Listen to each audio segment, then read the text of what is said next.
No Saber Direito desta semana, Ricardo Cunha Quimente traz um curso sobre direito tributário. O professor vai atualizar conhecimentos sobre obrigação tributária, crédito tributário, extinção de crédito e fiscalização tributária. A aula 1 começa agora.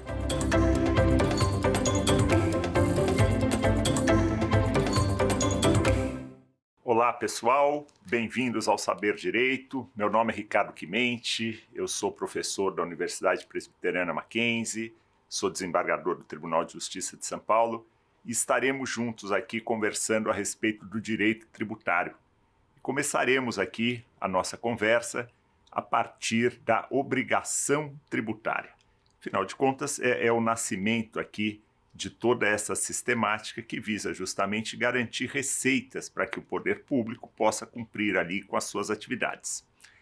Quando pensamos em obrigação tributária, nós devemos fazer aqui uma distinção entre aquilo que é obrigação tributária principal e aquilo que é obrigação tributária acessória.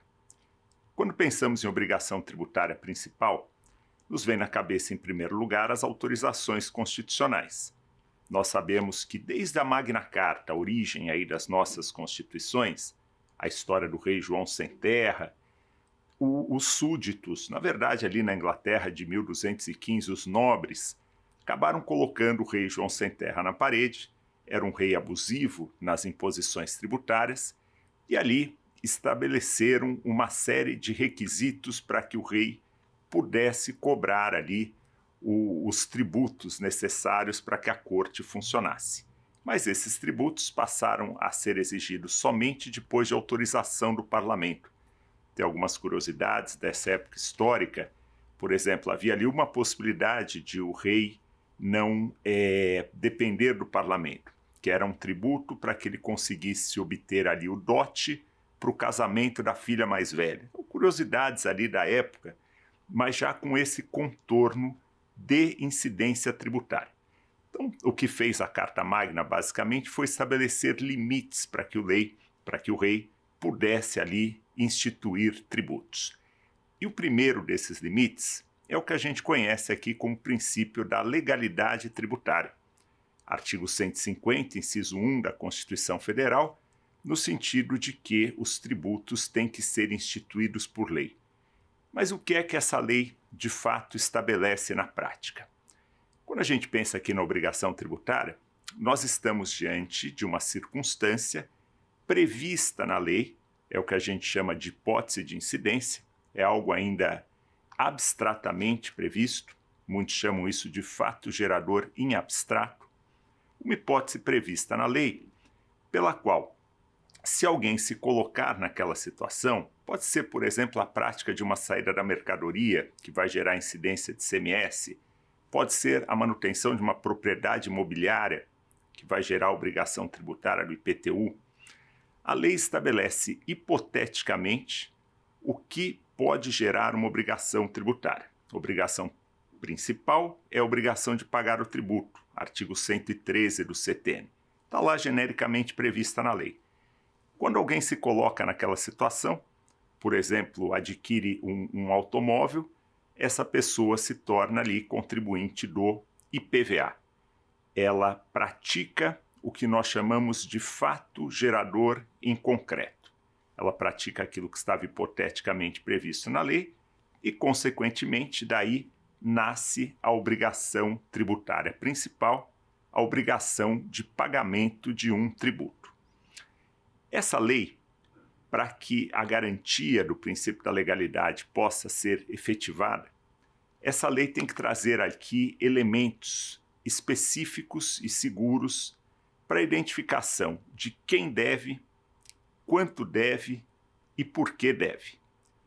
E assim, a lei matriz da incidência tributária, ela deve nos trazer, em primeiro lugar, a hipótese de incidência. Qual é esse fato gerador em abstrato? Qual é a conduta, qual é a circunstância que faz com que aquela pessoa se torne o sujeito passivo tributário? A mesma lei, ela deve estabelecer também critérios para que a gente identifique o sujeito passivo. Então vamos imaginar aqui numa compra e venda de um imóvel. A compra e venda de um imóvel, quando transferida a propriedade, a transferência aí se dá nos termos do artigo 1245 do Código Civil, ou seja, quando registrada a escritura pública no cartório imobiliário, temos ali a transferência imobiliária e surge esse imposto municipal, que é o ITBI, Imposto sobre a Transmissão de Bens Imóveis e Direitos a eles relativos. E a gente precisa saber, mas quem paga o ITBI? Será que é o comprador? Será que é o vendedor? E aí cabe a lei municipal, no caso, porque é um tributo municipal, estabelecer quem é o sujeito passivo. Então temos lá o fato gerador, em abstrato, a hipótese de incidência, que é a transmissão da propriedade imobiliária nesse exemplo. Temos a identificação do sujeito passivo, se é o comprador, se é o vendedor, se eventualmente são ambos solidariamente responsáveis, e a lei segue. A lei também deve estabelecer critérios para a gente apurar esse valor. Qual é o valor do imposto devido? A lei normalmente estabelece uma base de cálculo, que nesse exemplo que estamos dando aqui é o valor venal daquele imóvel, o valor de venda numa negociação à vista em condições normais do mercado.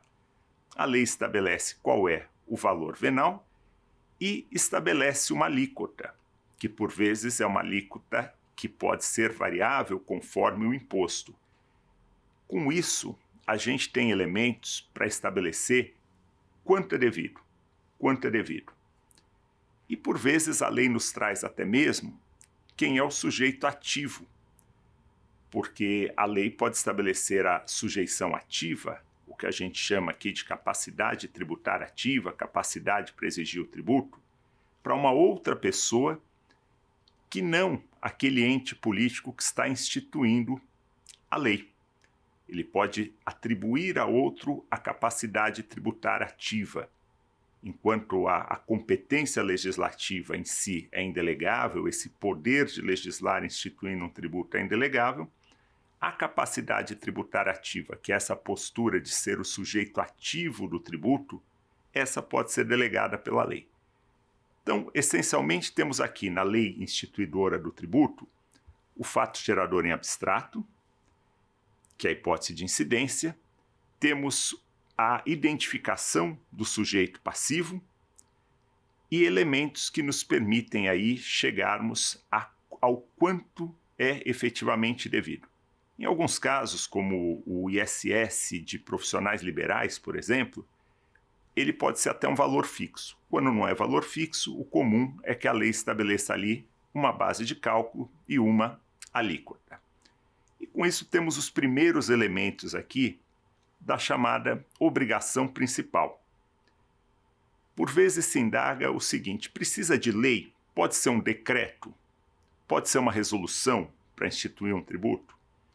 E a gente observa que, pelo princípio da legalidade, estamos aqui realmente diante de uma legalidade estrita. O Código Tributário Nacional, no seu artigo 97, ele deixa bem claro que o tributo é instituído por meio de lei. Não cabe resolução, não cabe decreto, não cabe instrução normativa. E por vezes se indaga: e medida provisória? Será que uma medida provisória pode instituir um tributo? Será que uma medida provisória pode majorar um tributo? E essa questão ela é respondida pelo parágrafo 2º do artigo 62 da Constituição Federal. Nesse parágrafo 2º do artigo 62, a gente observa que sim, medida provisória pode instituir, pode majorar impostos. Porém, há uma série de circunstâncias aqui que cercam as medidas provisórias. Em primeiro lugar, pela lógica do próprio artigo 62 da Constituição Federal, a medida provisória ela só pode ser editada caso verificado ali um momento de relevância e de urgência. Então, para que uma medida provisória seja editada, é necessário que esses dois requisitos estejam ali previamente presentes: relevância e urgência. Presentes esses dois requisitos, o chefe do Poder Executivo ele pode editar uma medida provisória. Quanto ao presidente da República, a previsão está no próprio artigo 62 da Constituição.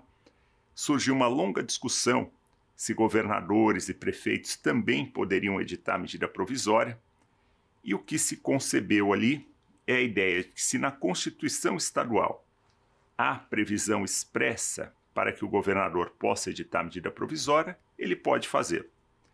E naqueles estados nos quais a Constituição Estadual autoriza o governador a editar medida provisória, a lei orgânica de cada um dos municípios, hoje cada município do país, temos 5.569 municípios no país. Cada município desses 5.569 tem a sua respectiva lei orgânica municipal. E ali pode estar disposto na lei orgânica municipal poderes para o prefeito editar medidas provisórias, sempre observados os critérios de relevância e urgência. A medida provisória, no entanto, ela não pode dispor sobre elementos reservados à chamada lei complementar. Nós sabemos que existe aqui lei ordinária e existe lei complementar. A lei ordinária é uma lei aprovada por maioria simples no Parlamento, Câmara e Senado. Então, basta o voto favorável de mais da metade dos deputados presentes a uma sessão, desde que tenha ali o quórum mínimo de votação.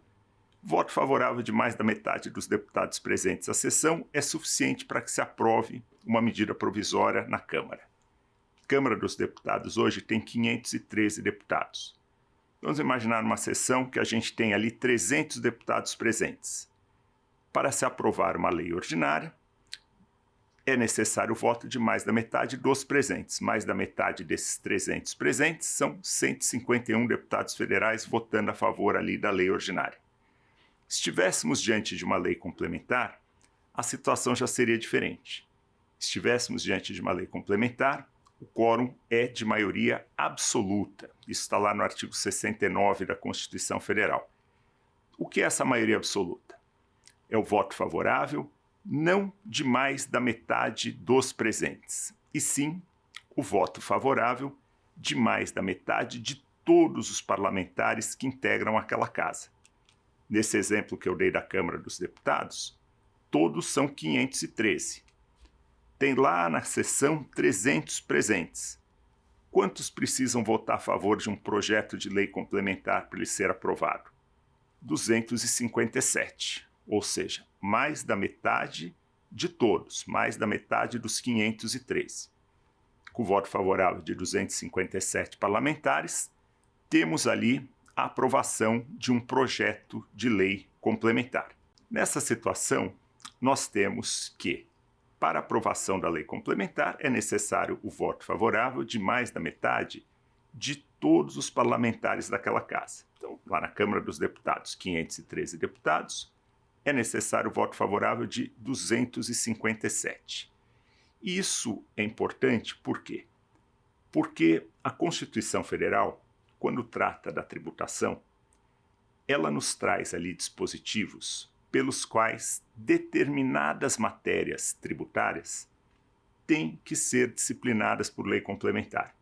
O principal artigo da Constituição que impõe a exigência de lei complementar para determinadas matérias é o artigo 146. Esse artigo 46, ele traz ali que fato gerador, base de cálculo, contribuintes são elementos que têm que estar disciplinados por lei complementar, não basta a lei ordinária.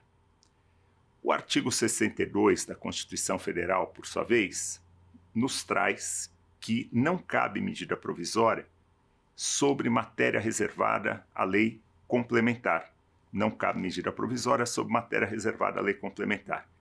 Consequência disso, a gente tem a possibilidade de uma medida provisória, sim, para a instituição de um determinado imposto, como diz o parágrafo 2º do artigo 62, quando previamente nós temos uma lei complementar que já dispôs sobre qual é o fato gerador, qual é a base de cálculo, quais são os contribuintes daquele imposto.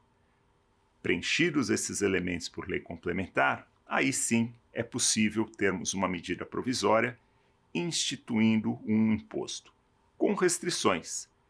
Em regra, a medida provisória ela só vai gerar obrigações tributárias no exercício financeiro seguinte ao da sua publicação e desde que ela tenha sido convertida em lei naquele exercício em que foi praticada, em que foi publicada.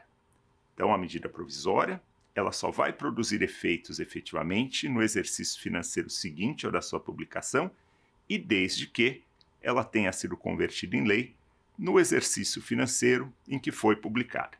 Com exceções, aqueles tributos que não estão sujeitos à anterioridade, seja a anterioridade de 90 dias, seja a anterioridade ao exercício financeiro. No mais, a medida provisória ela pode sim, portanto, instituir impostos, mas com todas essas restrições. Há exceções, imposto extraordinário em caso de guerra, por exemplo.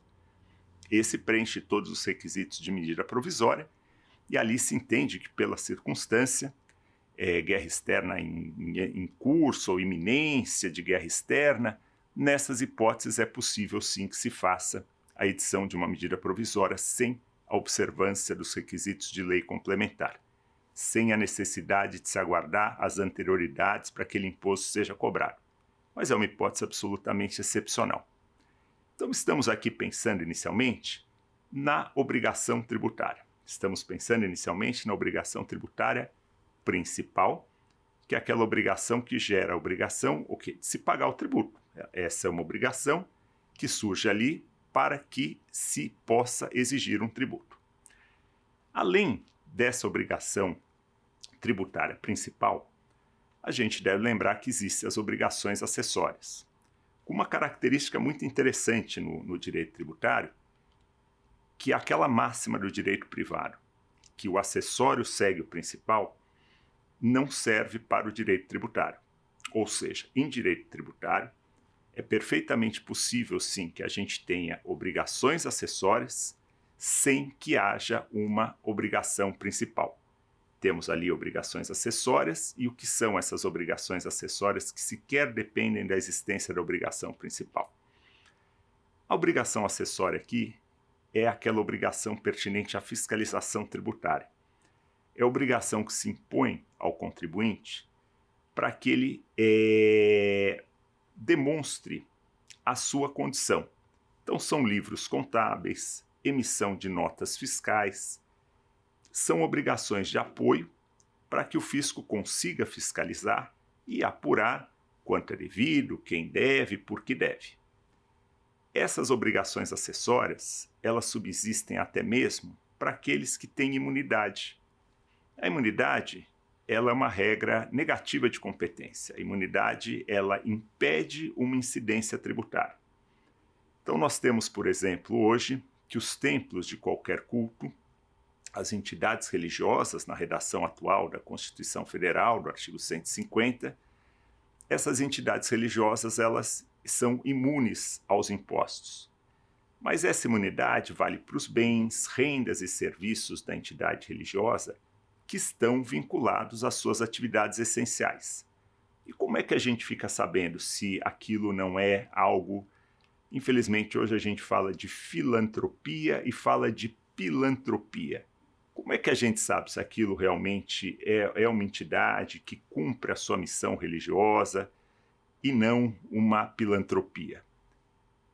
Pelas obrigações acessórias, pela existência de livros contábeis, pela possibilidade de se verificar ali qual é a receita, como essa receita foi utilizada, se ela de fato foi aplicada nas finalidades essenciais daquela entidade ou não.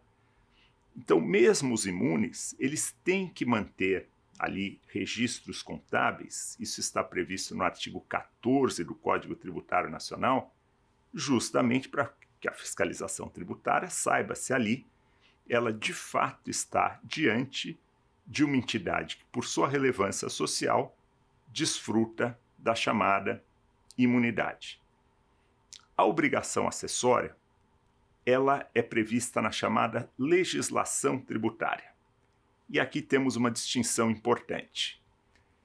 Enquanto no artigo 97 do Código Tributário Nacional, a gente tem a questão da lei, a lei instituindo a obrigação principal, lei em sentido estrito, lei como ato decorrente lá do Poder Legislativo.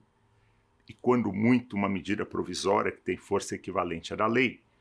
No artigo 96, nós temos ali a expressão legislação tributária. E esse artigo 96 do CTN fala de legislação tributária de uma forma bastante ampla. E ali se inclui lei, se inclui resolução, portaria, ato normativo, diversas outras figuras que podem ter caráter normativo. Admite-se que as obrigações acessórias estejam previstas na legislação tributária, nesse conceito mais amplo. Um decreto, ele serve hoje para dar boa execução à lei. Ele não tem a força da lei, mas por vezes o tipo de livro, a nota fiscal, o livro contábil, o registro que vai ser feito, pela dinâmica hoje, seja da informatização, seja da própria sociedade, isso não depende de lei. Basta ali que um ato menor, um ato regulamentar, como uma portaria, uma resolução, um decreto, estabeleça critérios sobre as obrigações acessórias. A obrigação acessória criada por resolução, ela por vezes traz sanções, o seu descumprimento gera multas. Quando estamos diante dessas multas, nós verificamos ali uma situação de que a obrigação acessória se converte em obrigação principal, ela vai ser exigida como se fosse um tributo. Isso também está no artigo 113 do Código Tributário Nacional. Essa circunstância faz com que existam penalidades, multas. A multa ela tem que estar prevista em lei. A multa, a sanção tem que estar prevista em lei. A obrigação acessória em si, o tipo de livro, o tipo de registro, o que deve ser preenchido, basta ali um decreto, basta uma resolução. Está na parte da legislação tributária. A sanção, essa sim, depende especificamente de lei. Então, estamos aqui conversando a respeito de obrigação principal e a respeito de obrigação acessória. Obrigação principal, como sendo aquela obrigação de pagar um tributo, e a obrigação acessória, como o próprio nome sugere, como essa obrigação de apoio para que a fiscalização tributária possa apurar se aquele contribuinte está agindo dentro da regularidade, se aquele que se diz imune de fato tem direito à imunidade, elementos para que possa ser efetivamente realizada essa fiscalização. O professor Ives Gandra, decano hoje do nosso direito tributário, ele tem uma tese sobre o tributo ser uma norma de rejeição social. A gente sabe que há muita dificuldade nas relações do povo com o governo, muita desconfiança em relação a isso. De um lado, há muita inadimplência por parte aqui da população, de outro lado, se entende que por vezes os governos gastam mal e as pessoas têm muita resistência a pagar seus tributos. Daí o professor Ives Gandra ter denominado aqui o tributo como sendo uma norma de rejeição social, o que faz com que as sanções pelo descumprimento das obrigações sejam sanções bastante severas. Então, uma multa tributária, como visto, prevista em lei, essa multa não está sujeita aos 2% do Código do Consumidor, por exemplo. Nós temos multas tributárias de 30%, de 70%, de 100% da obrigação principal. Então, a pessoa comete uma determinada infração, ela pode estar sujeita não só a pagar o tributo, como também a pagar essa multa de 100%. Isso é confiscatório? O Supremo Tribunal Federal tem decisões no sentido de que multas de até 100% do valor da obrigação não caracterizam confisco. A ideia é realmente que a multa cumpra o seu papel de desestimular condutas irregulares. Por isso que essas multas são altíssimas, conforme ali a lei de cada tributo, de cada uma dessas circunstâncias. Da mesma forma que nós temos aqui a lei para a instituição do tributo, a gente deve observar que, de acordo com o parágrafo 6º do artigo 150 da Constituição Federal, também benefícios fiscais devem estar previstos em lei. Também benefícios fiscais dependem de lei. E não é qualquer lei. Tem que ser ou a lei específica do tributo, ou uma lei que trate exatamente de benefícios fiscais. O que significa isso? Se quer evitar aqui o que chamam popularmente de jabuti ou de bonde, que se encaixe ali numa lei de outra natureza, que não é a lei do tributo, que não é uma lei que trata de benefícios fiscais, que se encaixe numa lei ali que às vezes está dispondo, às vezes sobre determinado ramo da economia, e que de repente aparece lá no artigo 132 da lei um benefício fiscal. Esse tipo de situação legislativa acaba reduzindo e muito a fiscalização sobre os benefícios fiscais que são concedidos. E isso pode gerar debate se aquilo não foi um benefício concedido para beneficiar determinado grupo, determinado setor econômico, de forma dissimulada. Para que se evite esse desgaste do próprio parlamento, o que se estabeleceu no parágrafo 6º do artigo 150 da Constituição Federal é justamente que benefícios fiscais devem estar previstos em lei do próprio tributo ou numa lei específica que trata de benefícios. Portanto, também benefícios dependem de lei. Nós temos um precedente do estado do Pará, em que a Assembleia Legislativa aprovou uma lei delegando ao governador a concessão de benefícios fiscais. Essa situação foi parar no Supremo Tribunal Federal e se estabeleceu que essa lei estadual era inconstitucional, porque não pode o parlamento abrir mão do seu poder de legislar e atribuir ao chefe do executivo o poder de conceder benefícios fiscais. Isso trouxe muitos questionamentos que poderia virar um favor político feito pelo governador. Fosse ou não essa a intenção, surgiu o questionamento. E ali se verificou que, pelo parágrafo 6º do artigo 150, o benefício fiscal ele tem que ser concedido por lei e não por ato do chefe do Poder Executivo, ainda que ele receba essa delegação por parte da lei. E esse problema na nossa história não vem de hoje. Nós temos uma passagem na história da época do Rui Barbosa, em que determinada lei orçamentária ela estava sendo votada e um parlamentar precisava ali na época de uma regra sobre desquite e se inseriu, na época nos falava em divórcio, se falava em desquite, se inseriu ali na lei orçamentária um artigo específico tratando do desquite, uma aberração. E o Rui Barbosa, já na época, apelidou aquela lei de orçamento rabilongo. Ele falava, olha, esse orçamento tem uma cauda, que as caudas orçamentárias, tipo um rabo que ele trazia junto, que não tinha nada a ver com orçamento. Portanto, esse problema não era um problema localizado quando se criou aqui o parágrafo 6º no artigo 150, era um problema histórico, de algumas situações que não tinham nada a ver com uma determinada lei serem ali inseridas no seu texto. Isso é bloqueado hoje, inclusive, pela Lei Complementar 95 de 1998, que é a chamada Lei das Leis. Essa Lei das Leis, ela visa justamente estabelecer quais os critérios. Uma lei deve ter um objeto específico, quando muito objetos ali conexos, mas não tratar na mesma lei de diversas hipóteses diferentes. E hoje, a lei que concede o benefício fiscal, ela tem que ser específica daquele tributo, benefício de ISS, tem que estar lá na lei do ISS, ou em uma lei específica, que aí chama atenção e garante uma plena fiscalização. E aí chegamos a mais um ponto.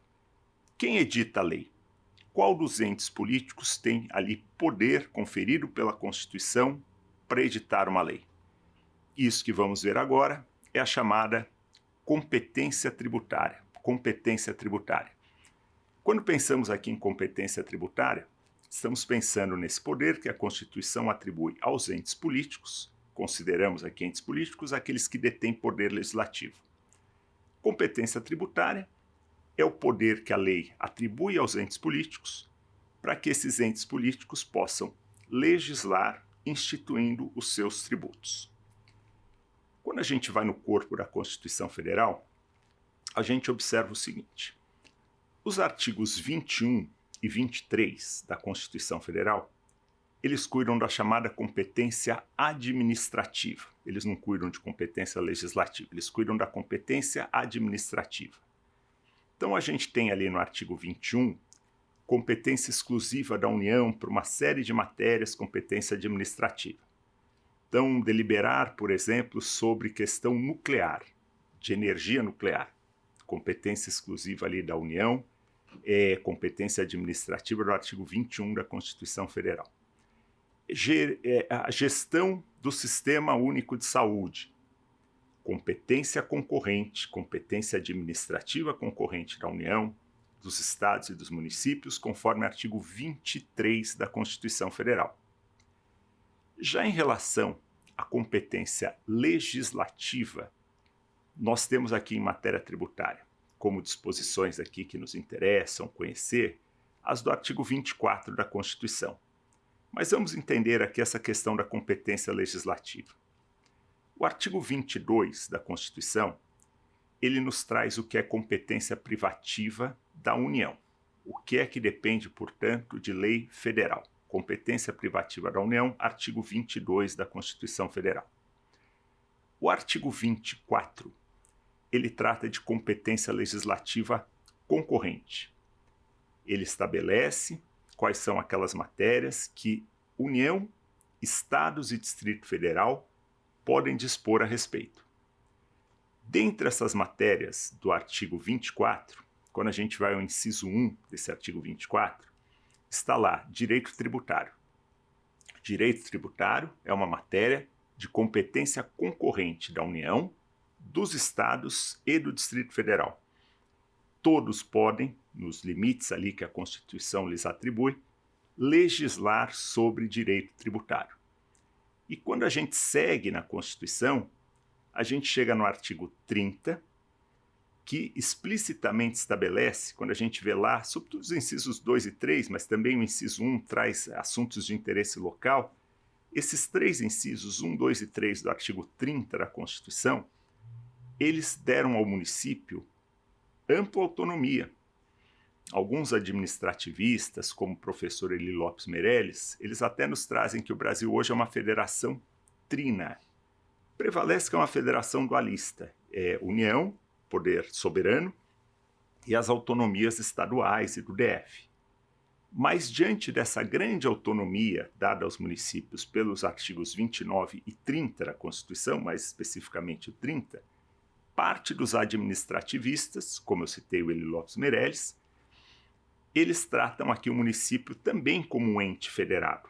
A própria Lei de Responsabilidade Fiscal, a Lei Complementar 101 de 2000, ela sugere que o município é um ente federado. E diante disso a gente verifica que também os municípios legislam sobre direito tributário. Então, pelo artigo 24, inciso 1, e pelo artigo 30, nós temos União, Estados, DF, municípios legislando sobre direito tributário. Mas qual a dimensão de cada um nessa divisão de competência legislativa? Aqui a gente observa que a União compete editar aqui normas gerais. A União cabe editar normas gerais sobre direito tributário. A União cabe editar normas gerais sobre direito tributário. Na definição, por exemplo, do IPTU, a gente tem os municípios legislando sobre IPTU nas questões específicas, mas as normas gerais estão lá nos artigos 32, 33 do Código Tributário Nacional. É a União que legisla sobre normas gerais de direito tributário. Quando a gente avança nisso, municípios, estados têm essa competência específica para dispor sobre aquelas questões que são mais diretamente envolvidas, editam plantas genéricas de valores para identificar as áreas do município, estabelecem o que é área urbana, o que não é área urbana, sempre respeitando a legislação nacional. Caso a União não edite a norma geral sobre matéria tributária, se a União não editar a norma geral sobre matéria tributária, aí o próprio artigo 24 da Constituição, prevê no seu parágrafo 3º que os estados poderão editar normas gerais e normas específicas. Vou dar aqui um exemplo para os colegas. O IPVA, o Imposto sobre a Propriedade de Veículos Automotores. Nós não temos uma norma da União dispondo a respeito do IPVA. Não há uma norma geral da União. Consequentemente, pelo parágrafo 3º do artigo 24 da Constituição, que trata dessa competência concorrente, nós temos ali a possibilidade de cada estado legislar sobre normas gerais e também sobre normas específicas a respeito do IPVA. Então, ciente da possibilidade de existir uma omissão do legislador nacional, o próprio Constituinte já estabeleceu, olha, para que os estados possam desempenhar seu papel, caso a União não edite a norma geral, os estados vão poder legislar sobre normas gerais e normas específicas. E isso, dentro do mesmo limite, se aplica também aos municípios. Acontece que em relação aos municípios nós temos aí, em regra, as normas gerais já estabelecidas por lei da União. Quando a gente tem aqui essa competência exercida de forma ampla por um estado, surge a seguinte questão: e se depois a União editar a norma geral? E se depois a União edita uma lei nacional tratando de normas gerais sobre o IPVA? Como fica a lei estadual? Será que a lei estadual ela é revogada nesse aspecto que trata das normas gerais? Na verdade, a gente observa que lei nacional não revoga lei local. O que nós temos é que, editada uma lei nacional com normas gerais sobre esse tributo, no nosso exemplo, o IPVA, a lei estadual, naquilo que ela dispunha sobre normas gerais, essa lei estadual fica suspensa. A lei estadual fica suspensa. Passa a valer sobre as normas gerais a lei nacional. A lei estadual não é revogada pela lei nacional, mas ela fica suspensa naquele aspecto. Bem, à medida em que pensamos aqui em obrigação tributária, a gente fala de competência, desse poder de legislar sobre a matéria, e também se indaga o seguinte: o Estado, o município, a própria União, eles são obrigados a instituir o tributo, a criar ali a hipótese de incidência dessa obrigação tributária ou não? A gente tem o exemplo do Imposto sobre Grandes Fortunas, o IGF. Embora a Constituição seja de 1988, embora desde 1989, já no primeiro ano de vida ali efetiva da Constituição, a gente já verifique projetos de lei complementar instituindo o IGF, até hoje ele não existe. É um imposto complexo. Alguns países, como a Itália, chegaram a implementar em um ano, aboliram, porque ao invés daquilo gerar receitas, acabou gerando fuga de riquezas do país. Então, ele é um imposto complexo. As pessoas com grandes fortunas têm estruturas jurídicas, contábeis, que lhes permite mudar seu patrimônio de um país para outro. Na França, houve uma ocorrência famosa com um ator lá bastante conhecido, Gérard Depardieu, que ele se tornou cidadão russo para transferir seu patrimônio para a Rússia e não se sujeitar a imposto sobre grandes fortunas na França. Mas o fato é que a União não pode ser obrigada a legislar. Até o hoje ministro do Supremo Tribunal Federal, o ministro Flávio Dino, quando era governador do Maranhão, Flávio Dino tem uma experiência muito rica de vida, ele foi juiz federal durante muitos anos, ele ajudou inclusive a construir a lei dos juizados da Fazenda Pública, com base nas experiências que ele conhecia dos juizados federais. Flávio Dino depois se torna governador do estado do Maranhão, e hoje, depois senador, e hoje ministro do Supremo Tribunal Federal. Enquanto governador do Maranhão, ele ingressou com uma ação direta de inconstitucionalidade por omissão, justamente para tentar aqui compelir o Congresso Nacional a editar regras do imposto sobre grandes fortunas, a implementar o imposto sobre grandes fortunas. Isso, não temos até hoje essa implementação, o que demonstra que os entes políticos não são obrigados a legislar instituindo seus tributos. Há uma exceção, que é o ICMS.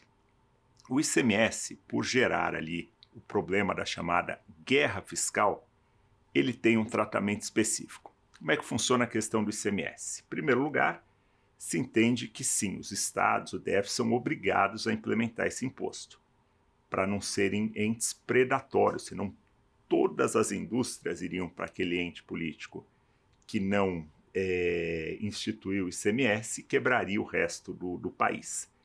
Então, o que se estabelece aqui? O ICMS tem que ser instituído e até mesmo os benefícios fiscais em matéria de ICMS, eles têm que observar uma regra própria, que está no artigo 155, parágrafo 2º, inciso 12, a linha G da Constituição. Esse artigo 155, parágrafo 2º, inciso 12, a linha G, ele diz que benefícios fiscais em matéria de ICMS, eles têm que ser acordados por um órgão chamado CONFAZ, hoje é o CONFAZ, ele está previsto na Lei Complementar 24 de 1975. Essa lei fala do Conselho Fazendário Nacional, que é formado pelos secretários de Fazenda de todos os estados. Esse Conselho Fazendário Nacional, o CONFAZ, ele que autoriza, essa é a regra, ali algumas exceções, mas essa é uma regra bem ampla, é ele, CONFAZ, que autoriza um estado a conceder benefício em matéria de ICMS. E a deliberação do CONFAZ, pela Lei Complementar 24 de 1975, essa deliberação tem que ser unânime. Deliberação unânime, todos os secretários presentes na reunião têm que aprovar a concessão desse benefício. Isso é muito difícil, a unanimidade sempre é muito difícil, acabou gerando a chamada guerra fiscal de alguns estados que passaram a conceder benefícios indevidamente, sem autorização do CONFAZ. A questão chegou no Supremo, o Supremo reconheceu a inconstitucionalidade, mas disse o seguinte, falou, mas os contribuintes que acreditaram na lei que concedeu o benefício também não podem ser prejudicados. A lei tem uma presunção de constitucionalidade. A presunção é relativa, elas foram julgadas inconstitucionais, mas até então tinha uma presunção de constitucionalidade.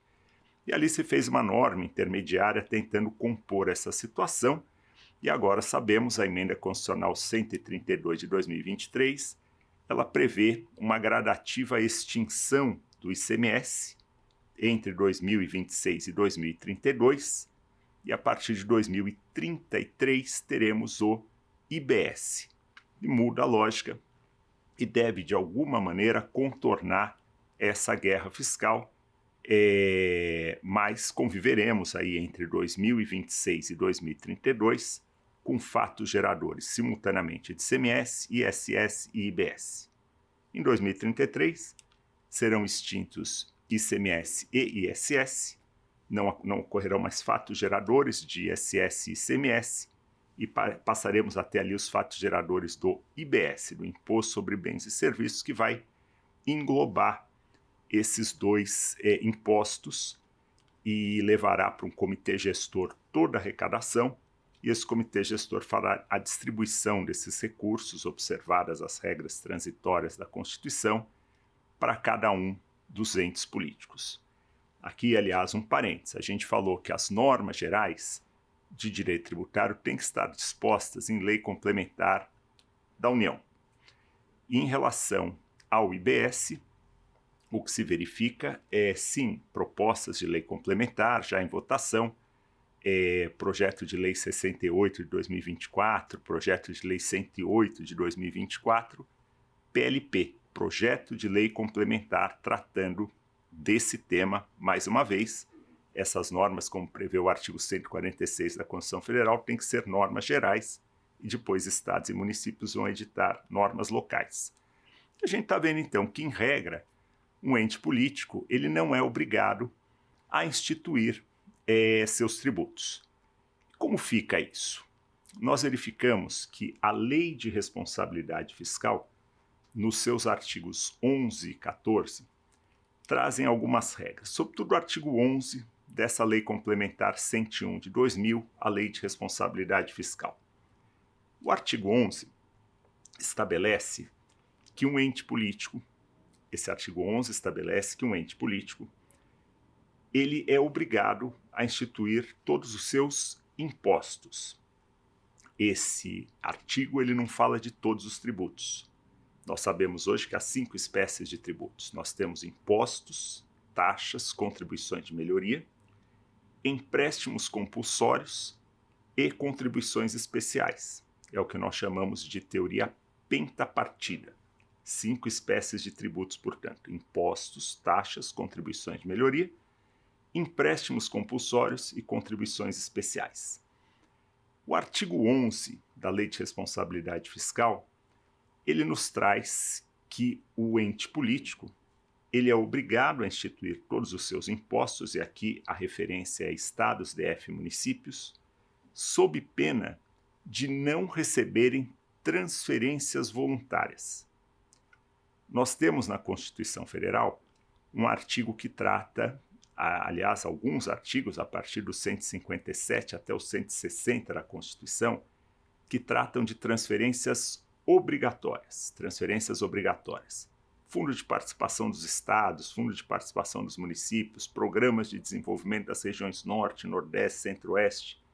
Ali são transferências obrigatórias, basicamente de imposto de renda e de IPI da União. 50% de imposto de renda e IPI da União são obrigatoriamente repassados para esses fundos, e aí as divisões são feitas, esses recursos são divididos ali entre os Estados-membros. Essa transferência, que é uma transferência obrigatória, ela subsiste mesmo que o ente político não esteja implementando todos os impostos que ele pode cobrar. Mas esse ente político, supostamente, ele tem recursos próprios. Se ele tem recursos próprios, ele não precisa de dinheiro de repasse. E, consequentemente, um ente político que não institui, e não basta instituir formalmente, ele tem que instituir e cobrar todos os seus impostos, ele deixa de ter direito às transferências voluntárias. Então, isso é uma regra de responsabilidade fiscal que faz com que entes políticos, embora não estejam obrigados a instituir seus impostos, com a exceção lá do ICMS, eles acabem se vendo obrigados a, sim, ter responsabilidade na gestão fiscal, instituir e cobrar todos os seus impostos, para não perder o direito aos repasses voluntários, que a gente sabe são usados muitas vezes pelo município para a construção de escolas, construção de teatros e outros equipamentos públicos ali que são relevantes. Assim, temos toda essa estrutura da obrigação tributária principal aí instituída por meio de lei, obrigação acessória que pode ser instituída por lei ou por legislação tributária, por resolução, por decretos, obrigação principal que gera obrigação de pagar o tributo, obrigação acessória que subsiste mesmo não havendo obrigação principal e que visa garantir a boa fiscalização da administração tributária. Nesse contexto, quando não cumprir a obrigação acessória, pelo artigo 113 do CTN, ela se converte em obrigação principal e será exigida como se tributo fosse. Muito bem, minha gente. Agora vamos para o nosso quiz, vamos aqui para as nossas perguntas, para um aprofundamento aqui do conhecimento sobre a matéria.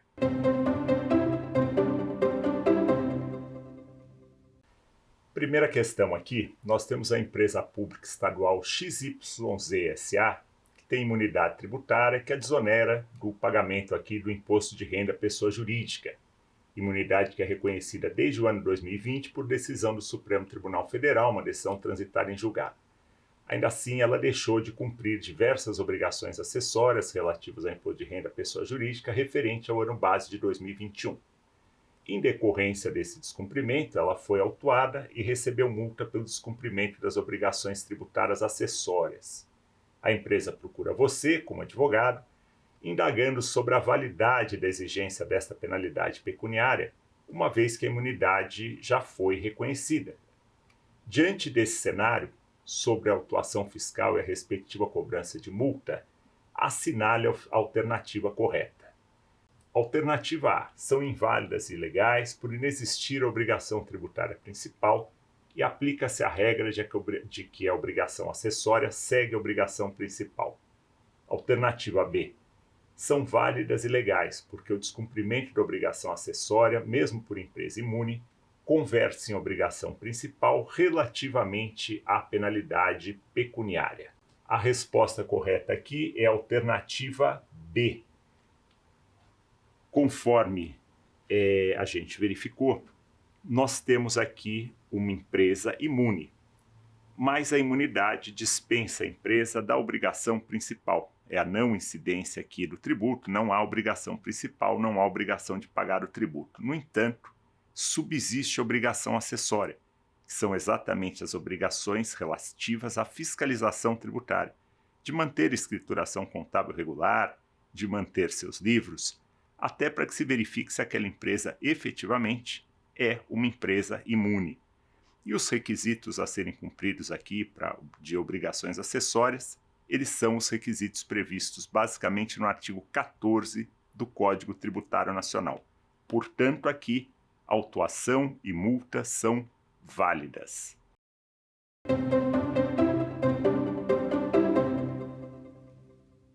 Segunda questão.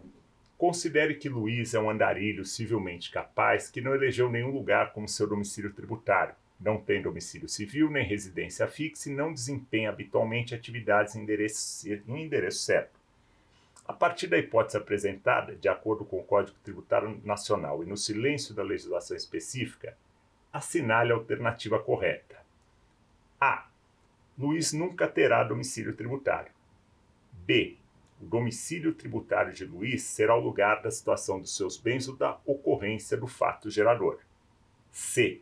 O domicílio tributário de Luiz será necessariamente a sede da entidade tributante. E D. O domicílio tributário de Luiz será a residência dos seus parentes mais próximos ou o lugar da situação dos bens de Luiz. Alternativa correta aqui, alternativa B, o domicílio tributário de Luiz será o lugar da situação dos seus bens ou da ocorrência do fato gerador. Estamos aqui, basicamente, diante do artigo 124 do Código Tributário Nacional. E diante dessa característica, e hoje nós temos aí muitos moradores de rua, que são pessoas que têm atividades profissionais e que por alguma circunstância da vida estão morando na rua, essas pessoas por vezes praticam fatos geradores. Outras vezes apenas não se conhece efetivamente qual é o domicílio daquela pessoa. E isso permite que o fisco considere ou o local do fato gerador ou o local onde estão situados os bens dessa pessoa, para que, enfim, se impute a ela a responsabilidade tributária. E mesmo que Luiz fosse incapaz, se tivesse praticado o fato gerador de um tributo, esse tributo poderia ser exigido, porque, conforme o artigo 3º do CTN, o tributo é uma obrigação compulsória e, portanto, não depende da vontade, não depende sequer da capacidade do contribuinte. É nesse sentido, a alternativa correta aqui, local do fato gerador ou local da situação dos bens.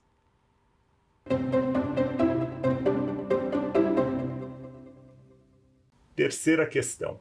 João e Maria celebram entre si contrato de locação, sendo João o locador e proprietário do imóvel. No contrato, eles estipulam que a responsabilidade pelo pagamento do IPTU do imóvel será de Maria, locatária.